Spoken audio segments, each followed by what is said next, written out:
بسم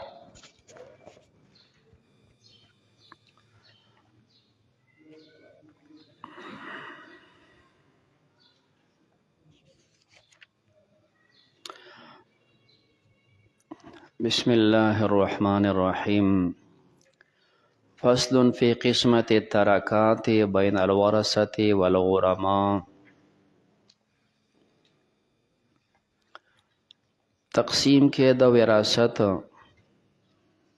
د غرماو په منځ کې یا د ورثو په منځ کې کم ځای نه چې تا مسله جوړه کړې وه او دا مال د هغې سره نه برابرېږي، نو دا به څنګه تقسیمې؟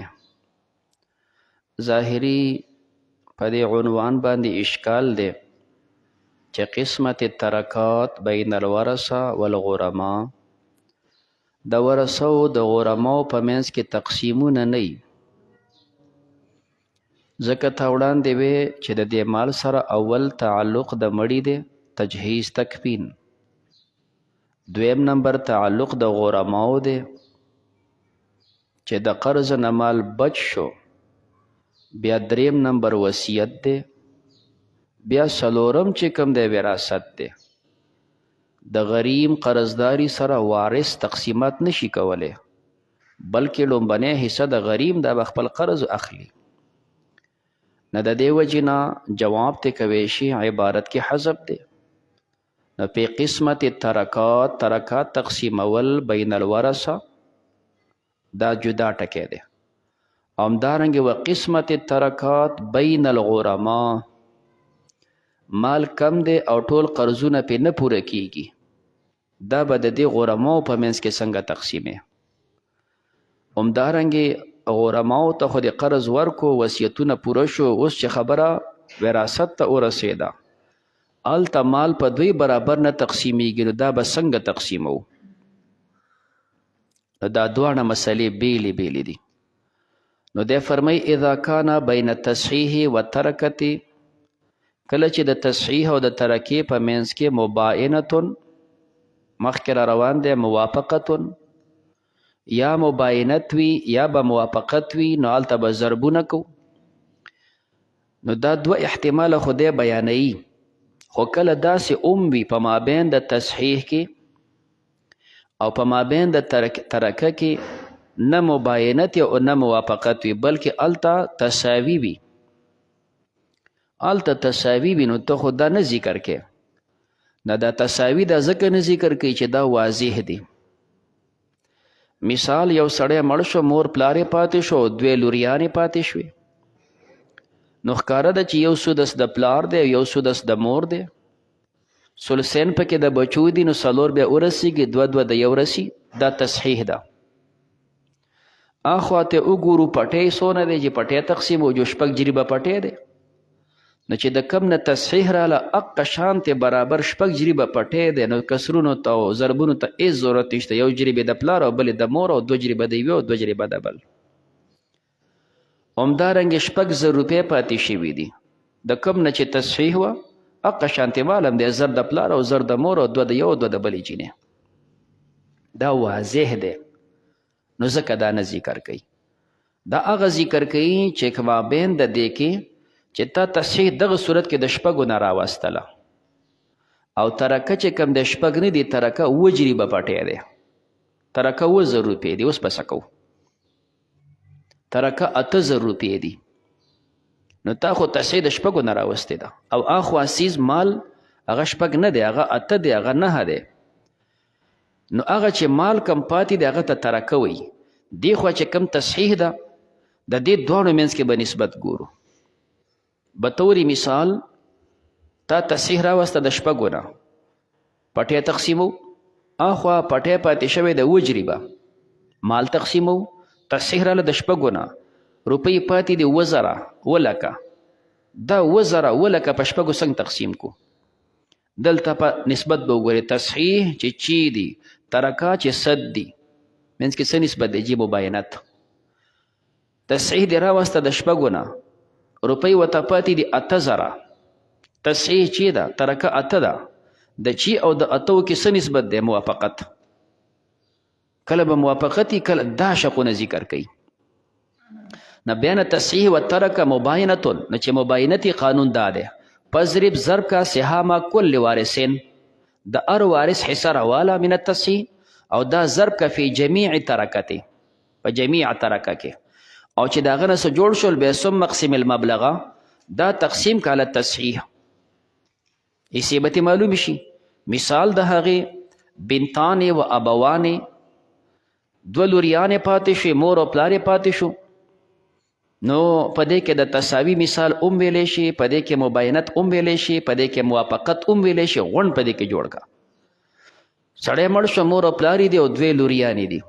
سدس د پلار دی او سدس د مور دی او ثلثین د بینتو دي، شپږ نه مسله شوله او شپږ روپۍ ورته پاتې شوي دي، شپږ جریبه پټۍ دی، روغه ده،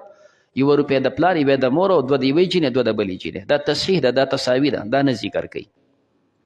د تباین ذکر کوي. همدغه مسله ده، تصحیح د چا نه راله؟ د شپږو نه. دی خوا روپۍ ورته پاتې شوي دي اووه، تصحیح د شپږو نه وه. دی خوا پاتې شوي دي اووه لاکه، تصحیح د شپږو نه. پاتې شوی پټۍ ورته اووه جریبه دی. اوس به دا څنګه تقسیمو؟ نو د دې دواړو منځ کې یوه تصحیح ده، یو ترکه ده، دې منځ کې نسبت وګوره چې څه نسبت دی. که چېرې مباینت وي نو د هر ذي سهم حصه راله او په کله ترکه ضربوه او په کله تصحیح تقسیموه. او که موافقت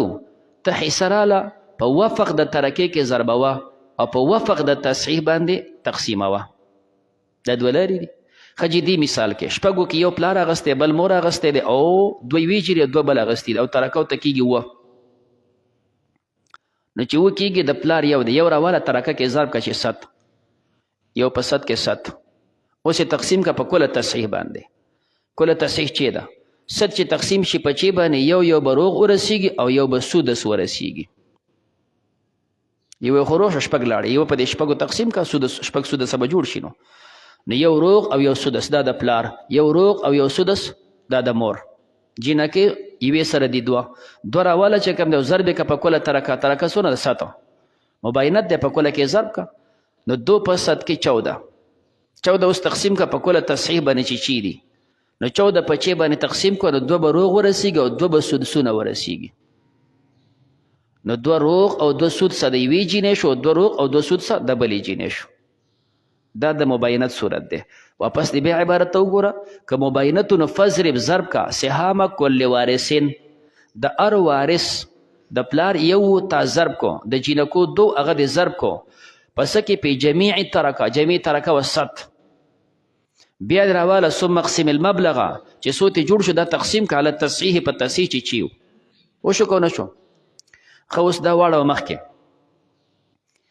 همدغه مسله ده، پلار مورې پاتې شوي دي او 2 لوریانې پاتې شي او ترکه ورته کېږي 8.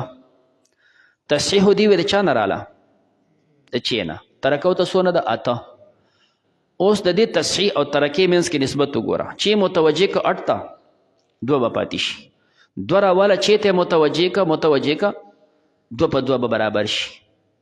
د منځ کې څه نسبت دی؟ موافقت بالنسب دی. د چا چې حصه ده هغه راله او چې کوم موافقت د پاک کې ضربوه، د چا چې حصہ د هغه راله او په نسب د ترکې کې ضربوه. مخکې خو د کله ترکه کې ضربوه، مباینت اوس په څه کې ضربوه؟ په نسب د ترکې کې، او بیا دغه راواله او په نسب د تصحیح تقسیموه. پوه شوې په خبره؟ مخکې کل خبره، اوس موافقت بالنسب دی، په نسب کې به چلو، بیا به ثلث په ثلث کې به چلی، په ربع په هغه کې به چلی. د هر یو حصه راخله دا ضربوه په نسب د ترکې کې، او بیا تقسیم که په نسب د تصحیح باندې. خجی اصل مثلا د پلار سره 1 راواله او دا ضرب که په نسب د ترکې کې، ترکه څونه وه؟ 8،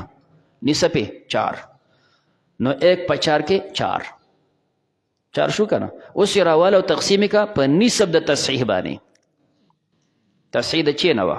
نیم یې څونه دی؟ 3. 4 تقسیم که په 3 باندې، نو چې 4 تقسیم کې په 3 باندې یو به روغ ورسیږي، او دا یو چې په 3 تقسیم کې نو ثلث بشي. نو یو صحیح او یو ثلث دا د پلار، یو صحیح او یو ثلث دا د مور هم شنو. د جینکو سره او یوې جینې سره 2 دا راواله او دا ضرب که په نسب د ترکې کې، ترکه وه 8، نسب یې 4، نو 2 په 4 کې 8 شو. اوس یې راواله او تقسیم یې که په نسب د تصحیح باندې تصحیح د چی نه وه نسب یې 3 دی 8 تقسیم که په دې 3 باندې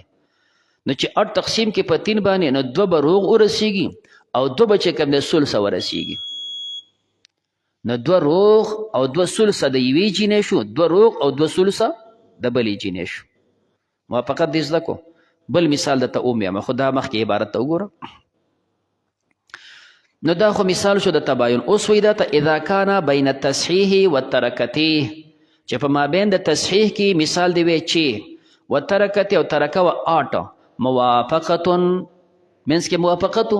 موافقت بالنسب نو بیا به څه کوو فضرب ضرب کا سهام کل وارثین برخه د هر وارث چې د پلار سره یو من التصحیح د تصحیح نه یو رسېدلو دا ضرب کا په وفق ترکتې موافقت بالنسب نو په نسب د ترکې کې ضرب کا چې موږ په 4 کې ضرب کو بیا سو مقسم المبلغ دغه یو په 4 کې 4 دا تقسیم کا علی وفق التصحیح تصحیح د چی نه وه موافقت بالنسب په نسب د تصحیح باندې تقسیم کا چې 3 دی نه په الخارج نصیب ذلک الوارث خارج به حصه د دغه وارث په الوجهین پوه شوې لکه ښه یو مثال دغه بلته نه جوړ کا همدغه مثال کې پلار مور پاتې دی او بنتین پاتې دي تصحیح د مسلې چا نه راغلی وه د چی نه ترکه ورته کېږي 9 ترکه سیوا که 9 ته واړوه ښه چې تصحیح راله د چی نه او ترکه ده 9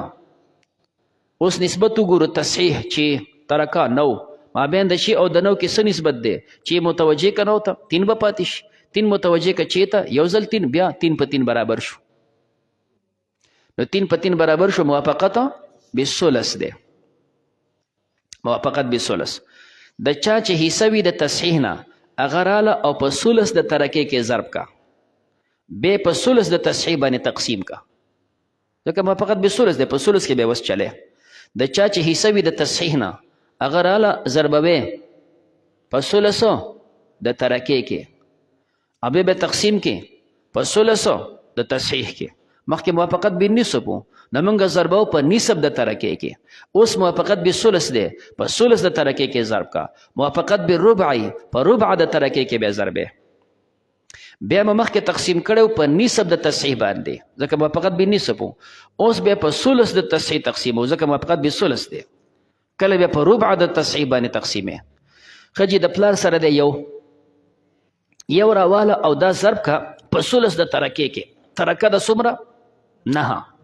ثلث یې څومره دی 3 نو دا ضرب کا په 3 کې یو په 3 کې 3 شول اوس یې تقسیم کا په ثلث د تصحیح باندې تصحیح د چی نه وه ثلث یې څو دي 2 3 چې په 2 تقسیم کې 1.5 د پلار پکې 1.5 ورسېدو 1.5 پکې د مور هم رسي د جینۍ سره 2 دا 2 راواله چې کوم دی ضرب یې کا په ثلث د ترکې کې ترکه و 9 ثلث یې دی 3 2 په 3 کې 6 اوس یې تقسیم کا په ثلث د تصحیح باندې تصحیح د چی نه وه ثلث یې 2 چې په 2 تقسیم کا 3 یوې جینۍ هم 3 ورسېده بلې هم 3 ورسېدل پوه شوي په خبره نو دی فرمایي که چېرې موافقت وي نو فضرب سهام کل وارثین حصه د هر وارث دا ضد که د تصحیح نه په وفق ترکه تا ته مې 2 مثاله ووې وفق بالنصف وفق بالثلث او ثم مقسم المبلغ دغه مبلغ به تقسیم که علی وفق التصحیح نو په الخارج نصیب ذلک الوارث دا به حصه د دغه وارثي په الوجهین وړاندې دی فرمایي دا خو موږ د یو وارث حصه معلومه وله که د یو وارث حصه نه معلومې د دې فریق حصه معلومې مثال جینکو ته موږ په شپږو کې ورکړي وو ثلثین 4 نو 4 دا حصه و د فریق د جینکو دا 4 راواله دا ضرب که په کله ترکه کې که مباینت وي د فریق حصه به ته معلومیږي په کله ترکه ضرب که او په کل تصحیح تقسیم که همدغه 4 راواله چې کوم د جینکو حصه ده دا تقسیم که په وفقه که موافقت بالنسب دا 4 راواله او په نسب د ترکې کې په 4 کې ضرب که بیا په نسب د تصحیح باندې تقسیم که د دې فریق حصه معلومیږي مخکې چې څنګه عملو خو د فردو اوس د فرد په ځای باندې جماعت وچلوه فریق وچلوه مقشې دی نو دی فرمایي وهذا لمعرفت دا چې مې ته وویې دا پیژنګلو وه نصیب کل فردین حصہ د هر یو فرد. اما لمعرفت نصیب کل فریق منهم، او که ته معلومې حصہ د فریق د هغوی نه، نو فضرب ضرب کا ما کان لکل فریقین، کم چې د هر فریق حصہ ده من اصل المسله، دا به ضرب کې په وفق ترکا که موافقتو، کل ترکا که مبینتو، او ثم اقسم المبلغ، بیا دا مبلغ تقسیم کا على وفق المسله، ان کان بین ترکت والمسله موافقت که موافقتی تقسیم کا، ان کان بینها مبینه، بیا پذرب بیا ضرب کا په کل ترکه د هر فریق حصہ، دا ضرب کا په کل ترکه کې او په کل تصحیب تقسیمه. ثم اقسم الحاصله، بیا به دغه حاصل تقسیم کې على جميع المسله، نو فالخارج نصیب ذلك الفریق فی الوجهین، دا به د فریق حصہ معلومیږي. خجی دا خو یو ټکی تا د فصل اووی چې فصل فی قسمت الترکات بین الورثه، معلوم شو کنه. اوس دویم قسمت الترکات بین الغرماء، نو که دا مال ډیری بیا خو تقسیمونو ته ضرورت نشته، هر قرضدار ته خپل قرض ورکوه. که دا تقسیم ته به اله ضرورت پیدا کیږي چې قرض زیات دی او مال کم دی، چې مال کمی نو هغه وخت کې به اوس دا تقسیمو، ځکه غونډه په حصه نه خلاصېږي، چې نه خلاصېږي به تقسیمو. نو فرمای اما په قضاء الدیون، هر چې پوره کول د قرضونو دي، نو دلته به قانون داره چې فدینو کل غریمن، د هر قرضداري قرض بمنزلت سهام کل وارثین،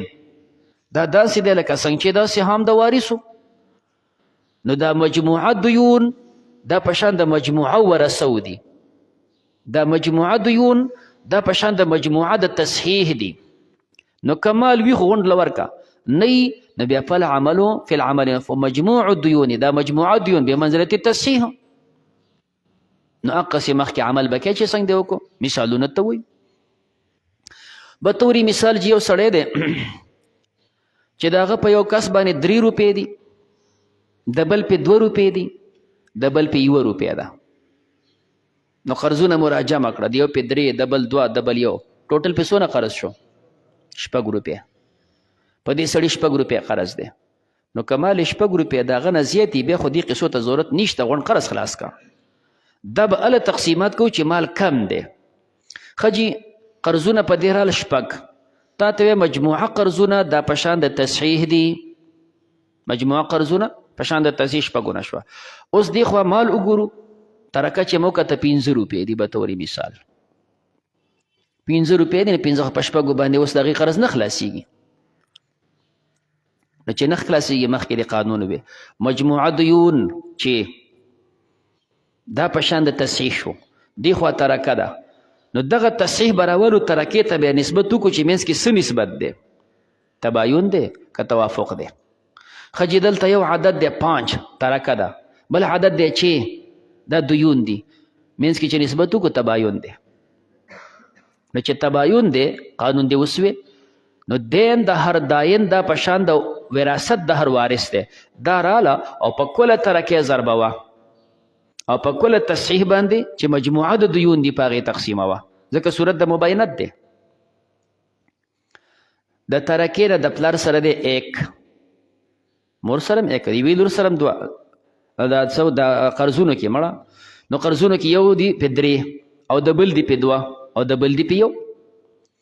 دا دین د هر داین راله او په دې کله ترکه کې ضرب کا او بیا په کله تصحیح باندې تقسیم کا. د کم چې 3 روپۍ دی هغه راواله، کله ترکه 5 دی، په دې کې ضرب کا 3 په 5 کې 15.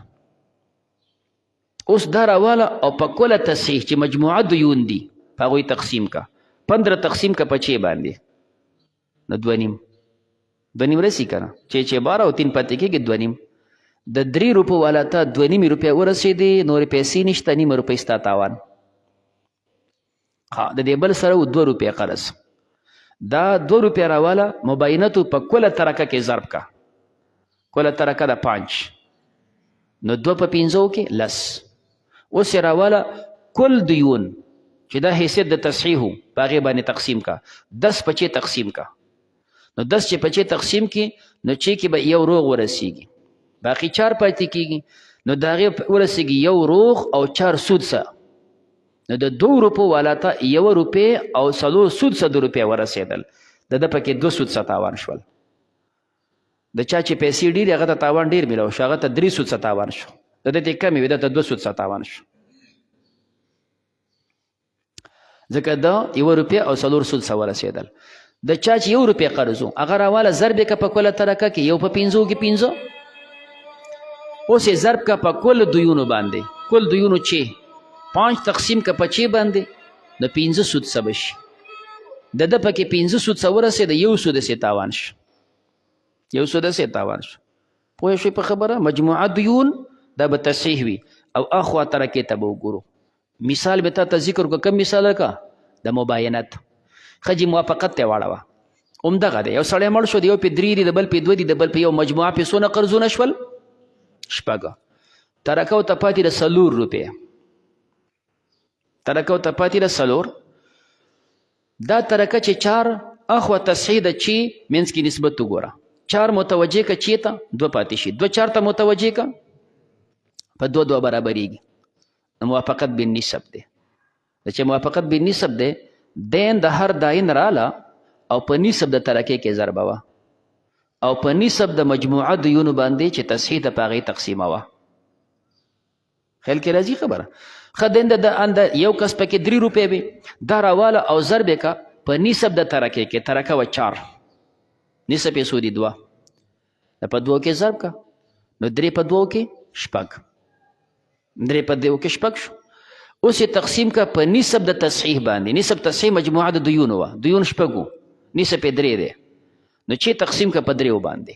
2 نو د دې سړي 2 روپۍ ورسېدلې چا چې 3 روپۍ قرض 1 روپۍ تاوان شو دته 1 روپۍ ځکه پیسې نورې نشته نو 2 دې ورسېدې د کم سړي چې په 2 روپۍ وي هغه راواله په نسب د ترکې کې ضرب کا ترکه و 4 نسب یې دی 2 په 2 کې 4 اوس دا تقسیم کا په نسب د تصحیح باندې تصحیح که به وه مجموعه د دیونو وه نو په چې نسب دی 3 په دې تقسیم کا 2 تقسیم 4 تقسیم کا په 3 باندې یو روغ او یو ثلث د 2 روپو والا دپاره 1 روپۍ ورسېده یا به ثلث 2 روپۍ ورسېده 2 ثلث یې تاوان شول د چا چې دین قرض هغه ته روغ 3 ثلثه تاوان شوي دي او د 2 ثلثه تاوان شو د بل سړي په 1 روپۍ قرض و هغه راواله په نسب د ترکې کې چې 2 دي ضرب که یو په 2 کې 2 اوس یې تقسیم که په نسب د تصحیح باندې چې 3 دی 2 چې په 3 تقسیم کې 2 ثلثه به ورسیږي یو ثلث د تاوان شو نو ښه جي دا خو مثالو هغه چې موافقتو بالنسب لږې ښه ښکته راکته که د یو سړي په 3 روپۍ دي د بل په 2 دي د بل په یو مجموعه دیون دي چې دی خو مالو ته پاتې شوی دی 3 د سړي مال دی 3 قرضونه په 6 روپۍ دي قرض زیات دی که نه او دی خو مال یې کم دی نو پر اوسو خو تا به نه تقسیموږي قرضداري خو 3 دي داسې خو نه وایي چې ګنې 3 روپۍ دي او نیمه نیمه وله ورکړه داسې خو نه کوو دا تقسیمیږي په دیونو باندې ښه جي سرمایه پاتې د 3 روپۍ او قرض په دې د 6 روپۍ نو تصحیح راله د چیو نه او ترکه د 3 دې منځ کې اوس نسبت وګوره 3 چې متوجه کې چېرته نو 3 به وغورځېږي 3 په 3 به برابر شي نو موافقت په 3 کې راله موافقت چې په 3 کې راشي څه ورته وایي موافقت بالثلث دی چې موافقت بالثلث دی دین د هر داین راخله او دا ضربه په ثلث د ترکې کې او بیا تقسیمه په ثلث د مجموعه دیونو چې تصحیح دی په ثلث تقسیمه وه د یو سړي 3 روپۍ وي هغه راواله او په ثلث د ترکې کې ضرب کا ترکه خو 3 روپۍ دي نو قرضداري 3 والا هغه راواله په ثلث د ترکې کې ضرب کا ثلث د ترکې یوه ده ځکه پاتې شوي خو 3 روپۍ دي ثلث پکې یو دی نو یو په 3 کې 3 اوس دا 3 چې کم دی شوي دا راواله په ثلث د تصحیح باندې چې مجموعه دیون دي د هغه په ثلث یې تقسیم کا د 6 ثلث څو دي 2 نه په 2 کې تقسیم کا نو 1.5 به ورسیږي د 3 روپو والا 1.5 روپۍ ورسېده او 1.5 روپۍ تا ته نه میلاویږي نور مال یې نشته نو دی تاوان د بل سړي 2 روپۍ وي قرض دا راواله او په ثلث د ترکې کې ضرب کا او بیا په ثلث د تصحیح باندې تقسیم کا 2 روپۍ راواله او دا چې کوم دی تقسیم په ثلث ترکې کې چې وي نو ثلث ترکې دی ترکه څونه وه 3 ثلث یې دی یو په 2 کې 2 اوس یې واله په سولس د تصحیح چې شپږ دي د هغې سولس دی 2 په هغې تقسیم کا 2 چې په 2 تقسیم کې یو ورسېده نو 1 روپۍ تا ته ورسېده 1 روپۍ د تاوان شوله د بل سړي په 1 روپۍ قرض و هغه 1 روپۍ راواله او ضرب یې که په سولس د ترکې کې چې یو د یو په یو کې یو اوس یې واله او تقسیم یې که په سولس د تصحیح باندې چې 2 دي یو چې په 2 تقسیم کې 2 نیم دا هغه نیمه روپۍ تاوان شوله نو وایي شوي په خبره نو اوس د دې عبارت ته وګوره دی فرمایي اما په قضاء الدیون نو په دین کل غریمین دین د هر قرضداري به منزلت سهام کل وارثین دا داسې دی لکه وارثو فی العمل و مجموع الدیون او مجموعه قرضونه تا ته مې وی چې شپږو ته مې ورسو به منزلت تصحیح ګویا تصحیح د چیو نه راله او اخوا دین هغه چی شو دی خوا سترکه هغه سره یا مباینتو یا موافقتو 5 4 3 تقسیم دی په وکړو 2 مسلې پوره شوي و 3 مسله و ان کان فی الترکه کسور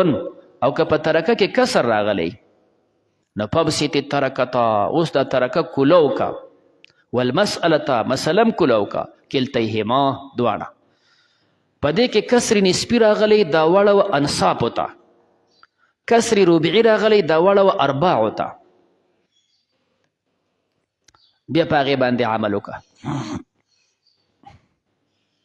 بطوري مثال یو سړی مړ شو د یو په 2 روپۍ قرض دی د بل په 1 روپۍ قرض دی مجموعه قرض په دې سړي 100 روپۍ شو 3 ترکه 2 نیمې روپۍ پاتې شوي دي چې کسر پکې پیدا کړو که نه ترکه ورته څونه پاتې شوي 2 نیمې قرضونه پې 3 دي او پیسې 2 نیمې پاتې شوي دي نو تا ته وې دا د جنسه د کسر ته واړوه دا 2 نیمې روپۍ داسې دي چې مثال په توره دا اتانیزونه کا 2 نیمو کې نیم راله که نیمه روپۍ دا 2 نیمې نیمې کا نو چې دا 2 نیمې کې دا بل هم 2 نیمې کې نو دا لاړ 5 ته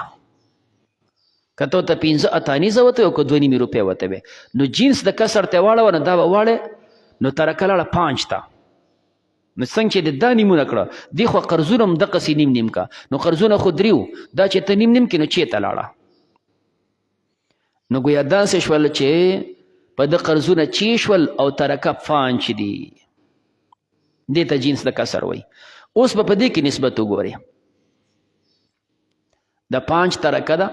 او چې کوم دی د باندې قرضونه دي نسبت پکې ور تباین دی نو چې تباین دی د چا چې کم قرض هغه داین دین راله او په کله ترکه کې ضربوه او په کله تصحیح باندې تقسیموه د یو سړي په 2 روپۍ وي هغه راواله کله ترکه 15 اتانیزونه دي 5 په دې کې ضرب کا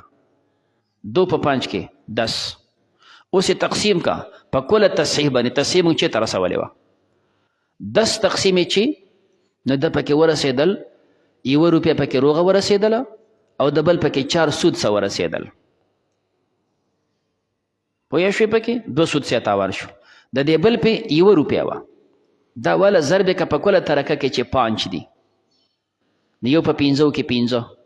اوس یې تقسیم که په کله تصحیح باندې چې چی دي 15 سود سه رسي یو سود سه تاوان دی نو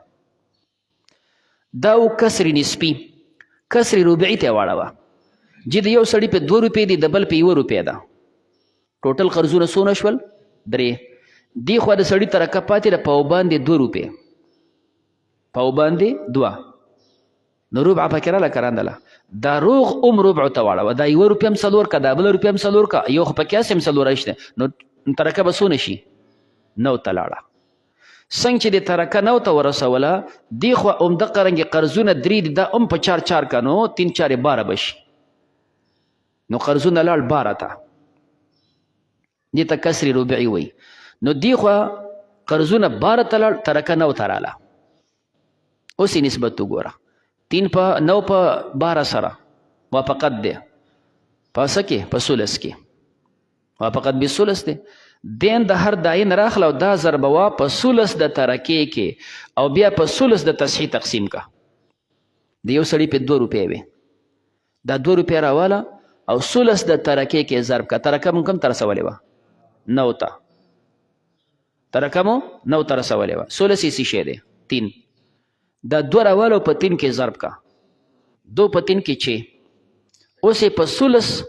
د تصحیح باندې چې کم دیون دې رسولي 12 ته دې رسولي د 12 سولس 4 دی په دې تقسیم کا نو چې تقسیم کا په 4 باندې نو څونه برسي یو نیم به ورسیږي نو باقي تاوان دا بل سره چې کم دی 1 روپیا وا یو راواله دا ضرب کا په سولس چې کم دی د ترکه کې ترکه تا کسر جوړ کړو ربع کړی دی نو ته رسولیو نو یو په 3 کې 3 اوس 3 راواله او تقسیم کا په ربع د تصحیح باندې تصحیح چې کم دی دا سولس د تصحیح باندې تصحیح موږ 12 ته رسولی وه سولس د هغې 4 دی دا یو تقسیم کا په 4 باندې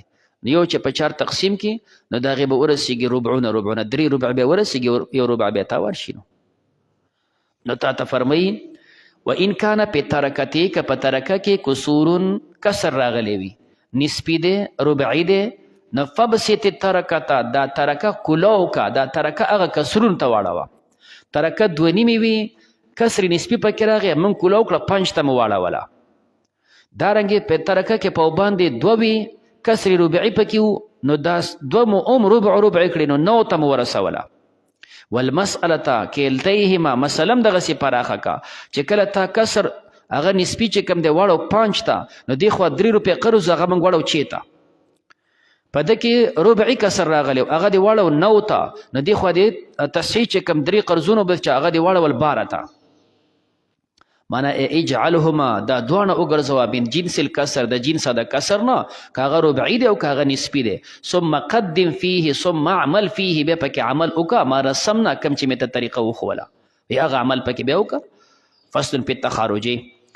تخارج کې ورته هم وي او صلح ورته هم وي معنی ورثه دي د دې غونډو حصې پکې شته یو وارث پکې ووایي ماله پکې دا سیز راکړئ ښه نور ماله پکې سم مه راکوئ معین سیز پکې ماله دا راکئ پلار یې مړ شو بچي پاتې دي مور یې پاتې ده دا یو پکې بدماشګۍ غوندې دی ایر د کراشنکوب پکې ماله راکئ نور اسم نه علمه ښه نو چې تا له کراشنکوب درکوو نو دی نور پکې څه شی رسي دې ته تخارج وایي دا د منځه وتل دي د وراثت نه د فقې په اصطلاح کې تاسو ته مصالحت وایي دا یو پکې صلح کوي ماله پکې دغه یو څیز راکئ نور پکې څه نه علم دا تخارج او تصالح به څنګه کوو نو تا ته وایي داسې کار به وکړې چې اول به دا سړی نه وباسې ښه دا کم چې د منځه وځي دا غونډ ټول چې ورسئ دا به حساب کې نو چې حساب دې کړل د هر سړي حصه معلومه شوله اوس د یو پکې یو څیز واغوستو دا د منځه ووتو نو دا حصه به ترنه کټ کړي او هغه نورو حصو باندې به اوس بیا شی تقسیمو خو اول به پکې دا حسابې چې حصې معلومې شي چې دا پکې تا نه حساب کړی خو حصه نه معلومیږي نو دا به پکې حساب کې حصې به معلومې شي نو چې حصې معلومې شي د ته یو ټوپک واخیست د منځه ووتو د ده چې څونه مقدار دی په حصې خو تا معلومې کړي دي هغه به ترې لرې کړي او د باقیو حصو باندې به وراثت تقسیم کړي دې ته وایي تخارج نو دی فرمایي من صالحه چا چې صلح کوله علی شیئن په یو څیز باندې من الترکتې د ترکې نه نو څه وکړه فطرح سهامها د هغه حصه وغورځوه من التصحیح واقسم ما بقیه دا باقي به تقسیم کې من الترکه علی سهام الباقین مثال به څنګه کزوجین و امن و عمد ښځه مړه شوله خاونې پاتې دی د ښځې مور پاتې ده یو د ښځې تره پاتې دی نو چې ښځه مړه شوه بچي نشته خاوند دپاره نصب کېږي بچي نشته خویندې نشته د مور دپاره سولس کېږي عام عصبه دی مسله کې نصف او سولس رالی مسله کې چې نصف او سولس راشي مسله د شپږو نه کېږي نصف په شپږو کې 3 دا د خاوند سولس پکې 2 دا د مور 5 شو یو پاتې شو دا عم ته ورکه په طریقې د عصوبت دا قانون خو د مخکې نه ستازده دی دا تا تقسیم وکړو اوس راشو د خپل تخارج ته حصې معلومې شو د هر سړي حصه ده خاوند پکې وایي یره جي دا کلاشنکو پکې ما ته راکئ بس ما نور حصه مه راکوئ یره چې د دې ښځې په ما باندې مهر دی زما نه هغه مه غواړئ بس زه نور څیز نه غواړم نو تا حصې معلومې کړي دي چې په دې مال کې 2 حصې د مور دي 1 حصه پکې د تره ده نه چې دا خاوند د منځه وځي کلاشنکوب به والي دا نور مال به 3 ځای کې ټول مال به 3 ځای کې 2 د مور یو د تره دا مور یې ورته وایي یره چې دا پریچ پکې مال راکئ زه نوري سم نه غواړم ښه ګرمي د ځان له پکې اوبه یخوم نو چې ته په دې خوشحاله تا مخکې به حصې معلومې کې حصې خو معلومې شولې په چې کې چې کنه 3 د خاوند دی او 2 پکې د مور دی او پکې د تر ده اوس مور پکې صلح کوي مال پرې چر کوي ها ترې پرې والا زه دا باقی سیس دا برابر 4 زیبې کو 4 زیبې کو 3 به د خاوند شي یو به د تر شي تر پکې صلح کوي مال دا پلان کې سیز را کوي ناول به دغه مسله جوړه کې هغه سیس چې تر غوړي هغه ورکا دا باقی مال دا 15 ځای کوس 3 پکې د خاوند او 2 پکې د مور پوه شئ په خبره کم سړی چې د منځه اوزي اول به هغه پکې حساب کې د غونډو حصې معلومې شي بیا به هغه د منځه وباسي دا نورې بیا جمع کمال په هغې تقسیم کا نو من سوالها علی شیء من الترک نو فطرح سهمه د هغه سهم به غورځې خو مخکې به سهم معلوم کې او ثم مقسم ما بقي دا باقي به تقسیم کې د ترکین علی سهم الباقین كزوج و ام و عم فصالح الزوج دی خاون مصالحت کو علامه فی ذمته من المهر چې ماته د خزي مهر پات دغه مغواړي زه د سنت ترکنه غواړم وخرج من البين د من زوجي نو تقسیم باقي ترک دا باقي ترک به تقسیم کې بین الام والعم اصلا سن مال بدري ځکه 2 پکې د مور یو پکې د تر تا ته می 3 ونه وې کبل فرض مور مصالحت کې سبق کې تر مصالحت کې سبق کې بقدر سهامهم سهمان للام وسهم للعم یو مثال بل مثال وزوجه و4 بنين یو سړی مړ شو ښځه پاتې ده او 4 زامن پاتې دي ښځه پاتې شوله او 4 زامن پاتې شو په دې کې که مور مصالحت کوي که یو زوی مصالحت کوي چې ماله پکې دا شی راکړې خو داسې د منځه نه وباسو اول به دا مور بچي حساب کې مسله به جوړه کې بیا به د هغې نه مصالح دې وباسي ښځې آیو چې مصالحت کوي هغې ته وروسته راشو مخکې مسله جوړه کا پته لګي چې سړی مړ دی ښځه پاتې ده نو ښځه هغې دپاره کېږي سمن او 4 بچي دا عصبه دي مسله کې یوازې سمن ډالې چې یوازې سمن راشي مسله د اتونه کېږي اتمه ورکه دې ښځې ته باقي پاتې شو وتې ورکوو 4 زامنو ته اوس دا 4 زامن 2 حصو سره څه نسبت دی وګور نسبت چې تساوي د څه شی دی دا 4 متوجه که 7 ته نو 3 به پاتې شي 3 متوجه که 4 ته نو 1 به پاتې شي یو 3 ته متوجه که یو په یو برابرېږي نو د څه شی دی جوړ شو تباین کې مده کل رؤوس د من انکسره برابر کل رؤوس د من انکسره دا به ضرب کې په اصل د مسالې کې که اصلي وي په اول کې په رد کې چې کوم ونه دلته کل رؤوس بچي دي څونه دي 4 دا راول او ضرب کې په اصل د مسالې کې مسله اصلي ده چې 8 ده نو 4 په 8 کې 32 د چا چې حصه وي د اصل نه هغه په مضروب کې ضربوه چې 4 د هغه له حصه ورکوه د مور سره د اصل مسلې نه 1 چې کوم د ضرب که په 4 کې نو د 32 نه 4 د مور شو الکانو سره 7 په 4 کې ضرب کا نو 7 په 4 کې 28 تقسیم کا په دې 4 الکانو باندې 7 رسی نو اسی معلومی شو کنه د الک حصہ پکې 7 رسی د مور پکې 4 ورسېده اوس چې ته کم یو مصالحات کوي دا که حساب ته لري کو مور وته دا پرېچ پکې مال راکې زه سنا علم دا پرېچ والا زه دا باقی مال بس کو د 28 حصے تقسیم کا چارته سیم تلی دینو د یو پکې 7 رسی خجی دا یو ورور پکې وي زه پکې دا ټوپک راکې بزبل سنا علم دا ټوپک والا تر منځ وځه نو د 32 نه به 7 لري کې نو څونه پاتې کېږي د 32 نه چې 7 لري کې نو 25 پاتې شو مال به 25 کې 25 کې به 4 ته مخکې حصې معلومې کړي هغه د مور دي او 21 د 3 ورونو دي 2 ورونه وایي چې موږ په مصالحت کې وځو نو مخکې به حصې معلومې کې 32 ته به شی ورسې اوس یو ته نو ټوپک واغستو بل ته نه خر واغستو دا دومره د منځه ویستل نو ته به 14 حصې ته لرې کې دا باقي چې کوم مال دی دا به ته تقسیم کې په 18 باندې 18 کې به 4 ورکې مور ته او 7 به ورکې د یو ورور ته او 7 به ورکې د بل ورور ته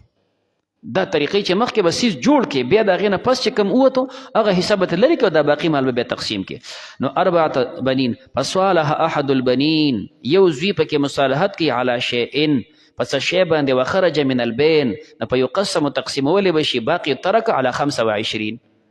اول به ته جوړ کې 32 دغه 7 به ته لرې کې نو 25 پاتې کېږي للمرأة 4 اسهم ولكل ابن 7 که مور ورسره مصالحت کوي هغه له به 32 به جوړ کې هغه له به خپل څیز ورکړي باقي به 28 تقسیم کې دا طریقې صلی الله علیه وسلم